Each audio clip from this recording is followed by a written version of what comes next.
bàyyi xel bu baax a baax. Honorable Amadou Ba numéro 2. Thérèse Faye se prépare.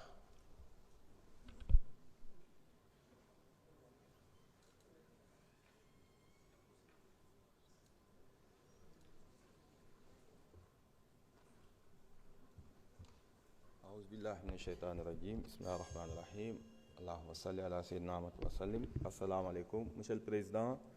monsieur le ministre du travail, monsieur le ministre Bakary Sarr, vos collaborateurs, chers collègues. Monsieur le ministre, monsieur le président, tout d'abord je voudrais faire remarquer quand même aux Sénégalais que tey lu am solo la ñuy examiner muy le code du travail et code de la sécurité sociale. su doon une loi la bu politique di nga fi gis ay ténor opposition yu bëri et c'est pas normal que bu ñuy examiner li gën a am solo mooy les lois à caractère économique et social doo fi gis benn ténor opposition ñoru leen. Gis ngeen assemblée bi quasiment ni mu vidé loolu jaaduwul donc sénégalais war nañ comprendre ni du politique rek moo war a nekk la matrice wala li nga xam ni moom mooy indi nit ñi parce que caméra yi dinañ fi fees. Donc lui c'est quelque chose à dénoncer lorsque des responsables politiques question yu am solo yi doo leen gis du ñu yónnee kenn du fi nekk loolu jaaduwul. Monsieur le ministre li ñu examiner tey dafa am solo. Je voulais revenir d'abord sur l'article 100. L'article 100 sur le CDD. Tout de suite à l'article 101, vous avez mis énormément de dérogations.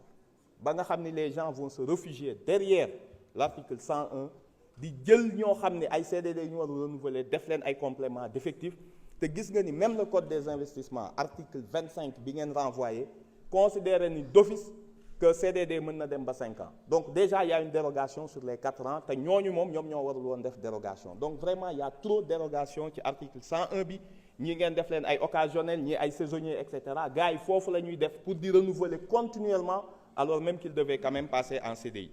L'autre chose c'est sur les travailleurs étrangers. Monsieur le ministre, vous regardez bien les grandes multinationales qui s'implantent ici, notamment dans la grande distribution,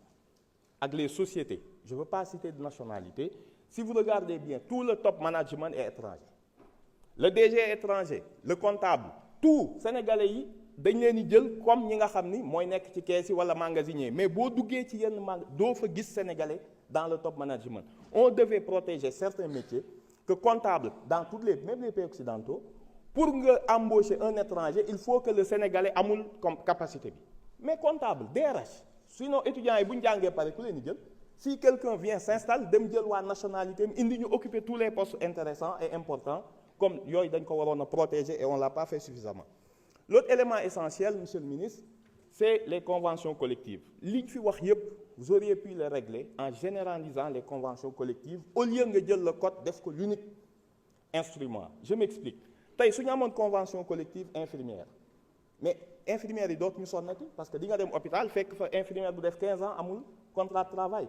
à durée indéterminée. Boo ko defoon sur les vigiles nga gis li ni ñuy sonne boo ko defoon sur les ñi nga xam ne ñooy dawal ay engins de chantier. Pour les branches, il faut privilégier les branches avec les conventions collectives plutôt que la loi qui est d'aspect beaucoup plus général. Soo ko defoon sur ñi nga xam ne ñoom ñooy liggéey ci aéroport bagagistes yi mu am convention collective restauration hôtellerie abus yi dina wàññeeku. Abus yi dina wàññeeku baax kon li Guy Marius Sagna doon wax ci Radisson dina mën a am parce que nit ñi dañ leen di liggéeyloo de nuit di considérer même que jour la ñuy liggéey. Généraliser les conventions collectives branches, c'est beaucoup plus important et intéressant pour les salariés. L'autre élément sur la sécurité sociale, je reviens très vite. Monsieur le ministre, vous avez cité à l'article 256 du Code sur la sécurité sociale le régime des indépendants. Donc ci tudd artistes yi ak artisans yi. Il y a un gros problème. Vous régulez loo xam ni une loi de 2021, la SAPROC, le ministre Bakary Sarr xam na li may wax, c'est la loi sur le statut de l'artiste et des professionnels de la culture. Am na loi bu leen di defar seen sécurité sociale. Il y a un décret qui est prévu et 3 arrêtés yow nga ñëw fi renvoyer ko à un décret. Vous allez voir que à l'application di ngeen am problème parce que c'est 2 lois code du travail loi la loi SAPROC am na depuis 2020 et vous allez impacter parce que même définition bi ngeen ci def sur l'artiste le musicien, etc., ce n'est pas la même définition qu'en donne la loi sur le SAPROC. Et cette loi prévoit déjà le statut social, de sécurité sociale des artisans. Donc, dina mën a am conflit parce que ñoom dinañ defar seeni loi alors que yow vous renvoyez à un décret pour mën a régir seen sécurité sociale. Sécurité sociale bi li ci gën a am solo nga bàyyi ko xel mooy le plus important c'est l'IPRES. IPRES il faut que moo war a nekk le cœur nucléaire investissement bi foog ñu mën ko contrôler et il faut que ñi nga xam ni ñooy dem di mën a cotiser seen investissement yooyu ñu xam nan la IPRES di ko mën a defee boo jëlee les mécaniciens les menuisiers métalliques et autres il faut un régime allégé ñu xam tey un mécanicien chef de garage un chef menuisier métallique nan lay def ba dem cotiser ji il faut que l'information passe parce que autrement texte yi dina baax lool mais à la réalité fii ak 5 ans dara duñ ko changer. Merci monsieur le ministre. Nuyu monsieur le ministre du travail, monsieur le ministre en relation avec les institutions, chers collègues. Monsieur le ministre, ci document bi nga xamante ne moo nekk sur le code du travail au niveau des éléments qui ont été listés comme étant des éléments d'innovation dafa am la partie concernant le renforcement de la protection de la maternité, de l'enfant et du travailleur handicapé. Monsieur le ministre, umpalewu la ne que fii ci Sénégal jigéen yu bari am nañu problème ci boo demee ba am doom mu nekk liir bu ndaw fi ngay liggéeyee amul structure de petite enfance boo xam ne war na nga mën a dénk foofu sa doom te boo amee pause dox 2 mètres 3 mètres gis ko nàmpal ko ñëwaat sa bureau ma yaakaar ni que tey loolu dafa war a nekk une innovation de taille dans le secteur du travail. J'en avais échangé avec monsieur le président Malick Ndiaye bu mu nekkee président Assemblée nationale parce que d'abord man je suis agent de l'Assemblée nationale ma ne woon ko fii ci Assemblée nationale ne serait-ce que cour bi ci ginnaaw boo compter personnel féminin bi ak député yi nga xam ne am nañ fi ay njaboot gis nañ fi député yi fi accouché yàggul dara loolu c'est des investissements yu coûtewul dara éducation nationale affecté la ay jàngalekat nga collaborer avec l'agence de la case des tout-petits ñu équiper la structure yi def le nécessaire jigéen ñi mën a nekk ci conditions yu baax mën a liggéey mais aussi day am beneen facteur de rendement très positif bu muy am dans le travail loolu dama bëggoon ngeen xool ko à Diamniadio. Je sais qu'au niveau du ministère de la formation professionnelle ils ont un peu ce projet au niveau des ISEP mais loolu monsieur le ministre dafa war a nekk une réalité dans le monde du travail parce que jigéen ñi desuñu ginnaaw ci lenn donc bu fekkente ne loolu handicap la rek na état taxaw ci loolu. leneen li nga xam ne bëgg naa ko wax toujours vous avez parlé de la mutation dans le monde du travail tey am na ko wax ci gardien yi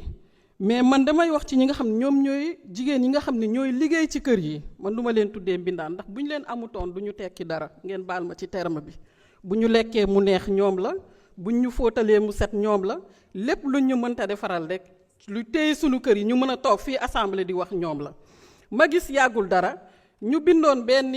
plafond boo xamante ne dañu ne seen salaire yi maximum foofu la mën a jar na xoolaat. loolu bu passé ma ñëw ci wàllu njàng meeg njàngale bi ma xam la bu baax nag nga nekkoon syndicaliste nag xarañoon lool foog naa ne que lu bari aussi ñu liggéey ko ma gis ne que da ngeen di lancer un recrutement direct des enseignants yi monsieur le ministre nan ngeen di def ba ñu am formation pédagogique enseignants yooyu bu ñu leen recruter nan ngeen di def ba du ñu am problème formation mais aussi xaar bu ñuy xaar lu yàgg pour ñu intégrer leen ci système bi ak ñu fay leen seen rappel loolu question yooyu je pense que monsieur le ministre war nañ ko régler. Et au même moment aussi xam nga ne au niveau de la FASTEF am na problème le paiement des émoluments des formateurs au niveau de la FASTEF est-ce que mën nañ continuer di recruter ay enseignants directs sans former leen ba pare ñi nga xam ne structure bi nga xam moo war a assurer la formation des formateurs muy am problème loolu est-ce que waruñ ko mën a xoolaat ci biir texte bi dama gis ñuy wax incompatibilité d'humeur war na mën a nekk motif ñu licencier nit. Bon, je ne sais pas si j'ai pas compris mais loolu bu fekkente ne am na monsieur le ministre dina ma jaaxal dama doon wax ak benn acteur léegi aussi ci sëy mu ne ma contrat journalier bi moo leen gënal foofu contrat saisonnier bi ma bëgg loolu ngeen bàyyi ci xel. wax nañu ci wàllu CNSU protection sociale tey lépp lu ñu wax ci Sensu ci jàpp ñu ne que li nga xamante ne mooy bor yi ñuy amel hôpitaux yi war nañ ko mën a fay ba tey nit dina feebar dem hôpital ñu delloo la bañ la faj day mel ni carte bi dootu leen amal njëriñ. ma jàpp ne que toujours ci Sensu boobu nit bu amee nekkee bénéficiaire bourse familiale wala carte d'égalité des chances jaratul ñu koy imposer mu am carte Sensu bu nekkee ci hôpital bi dafa war a nekk une bénéficiaire direct bu demee hôpital. loolu aussi forme de mutualisation la boo xam ne état bi war na ko mën a def. La loi sur la protection sociale, monsieur le ministre, man en tant que ministre du développement communautaire j'ai conduit ces travaux ñu dem ba am approbation au niveau du SGG du gouvernement ba ñu andi ko fii assemblée élection ñëw je pense que bi ma ñëwee nee naa waa assemblée nationale c'est un nouveau régime jëlaat leen loi bi ngeen réajuster ko par rapport à votre politique actuelle 2050 mais ngeen andi loi bi. La loi est très attendue par les acteurs am na bailleurs yoo xam ne dañu lay naan mënatuñu financer la protection sociale parce que la loi n'a pas été votée te protection sociale tout ce qui est financement de la couverture maladie universelle la protection sociale les bourses familiales lépp dañ ko ci tëggoon ba pare bu ko assemblée voté woon ngeen jël décret d'application yi mu nekk quelque chose qui va donner de l'oxygène aux acteurs mais aussi surtout aux partenaires du Sénégal donc lii laa bëggoon wax